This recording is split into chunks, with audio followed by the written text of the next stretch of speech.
भाजपा विरोधी दलों को एकजुट करने का जो प्रोग्राम बना था वो प्रोग्राम तो हो गया। इस कार्यक्रम में कई दलों ने शिरकत की, लगभग 15 दलों के आने की सूचना है और इसके साथ साथ करीब 2 दर्जन से ज़्यादा नेता इसमें शामिल हुए थे। इस बैठक को लेकर के कई दावे किए जा रहे थे। प्रेस वार्ता की गई और प्रेस वार्ता में सभी ने अपनी अपनी बातें रखी, जिसको हमने आप तक पहुंचा दिया है। इसके बाद अब सबसे बड़ी बात यह है कि इस दावे की हवा निकलनी शुरू हो चुकी है।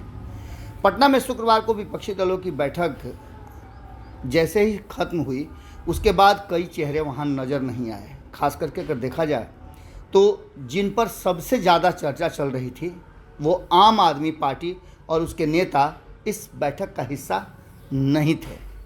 इस बैठक का हिस्सा का मतलब है हमारा कि बैठक के बाद जो प्रेस वार्ता हुई उसमें वो शामिल नहीं थे।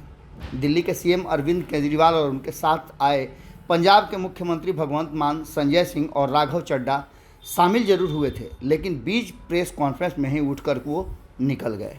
इसके पीछे कई कारण बताए जा रहे थे। यहाँ तक बताया जा रहा था जब प्रेस वार्ता हुई कि उनकी फ़्लाइट थी, उनका पहले से ही टिकट था, इसलिए वो निकल गए।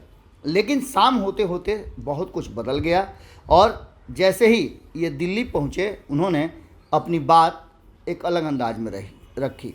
सोशल मीडिया में अपने आधिकारिक ट्विटर हैंडल्स पर केंद्र के उक्त अध्यादेश का काला अध्यादेश बताते हुए यह बयान जारी किया गया। बयान में ये भी कहा गया कि केंद्र के काले अध्यादेश का उद्देश्य न केवल दिल्ली में निर्वाचित सरकार के अधिकारों और लोकतांत्रिक अधिकारों को छीनने की है, बल्कि यह भारत के लोकतंत्र और संवैधानिक सिद्धांतों के लिए भी एक खतरा है। आगे ये भी कहा गया कि यदि इसे चुनौती नहीं दी गई तो यह खतरनाक प्रवृत्ति अन्य सभी राज्यों में भी अपनाई जा सकती है। इसका परिणाम यह होगा कि जनता द्वारा चुनी गई सरकारें अपना काम नहीं कर पाएंगी और केंद्र में बैठी सरकार उन पर अपना जबरिया कानून और कहा जा रहा है विचार थोपेगी। अध्यादेश को राज्यसभा में पास होने से रोकना बहुत ज़रूरी है। इन सारी बातों को लेकर के कहीं ना कहीं आम आदमी पार्टी ने अब स्पष्ट कर दिया है कि वो किस आधार पर इस विपक्षी एकजुटता का हिस्सा होंगे। गैर भाजपाई दलों के इस बैठक को लेकर के तो वो शामिल हुए, लेकिन उन्होंने आगे भी कहा है कि पटना की बैठक में समान विचारधारा वाली 15 पार्टियां शामिल हुई। इन सब में 12 का प्रतिनिधित्व राज्यसभा में है। कांग्रेस को छोड़कर अन्य सभी 11 दलों जिनका राज्यसभा में प्रतिनिधित्व है, उन्होंने काले अध्याय के खिलाफ स्पष्ट रूप से अपना रुख साफ कर दिया है और इन पार्टियों ने घोषणा की है कि वे राज्यसभा में अध्यादेश का विरोध करेंगे।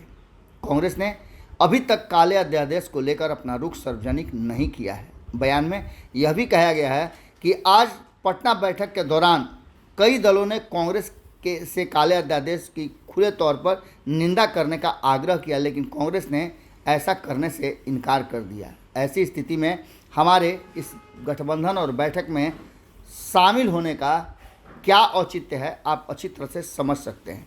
इसके साथ साथ कांग्रेस की मंशा पर भी सवाल खड़े किए गए हैं। हमने आपको पहले ही बताया था कि इस बैठक के दौरान कई तरह की बातें सामने आएंगी और ख़ास करके अपने अपने जो गिरीवांसेस लेकर के अपने अपने विचार लेकर के जो दल पहुँचे हैं उनके लिए बड़ा मुश्किल होगा इस बैठक में एक मत कायम रखना, और नीतीश कुमार के लिए भी मुश्किल होगा एक मत कायम रखना। अब ऐसी स्थिति में साफ नज़र आ रहा है कि कहीं ना कहीं ये बैठक हुई तो ज़रूर, लेकिन पूरी तरह से सफल नहीं हुई है।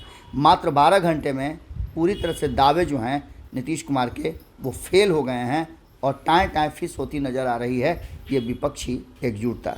जुड़े रहिएगा भारत लाइव के साथ। दिन भर हम आपके साथ खबरों को लेकर के जुड़े रहेंगे। बहुत बहुत धन्यवाद। अगर ये वीडियो पसंद आई और वह बिहार के राजनीति और बिहारियत से सरोकार रखेनी तो सब्सक्राइब बटन दबा के चैनल के सब्सक्राइब कर ली।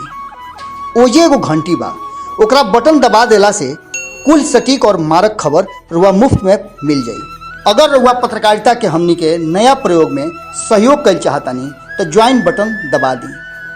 पेटीएम नंबर नोट कर ली 9386816700। धन्यवाद।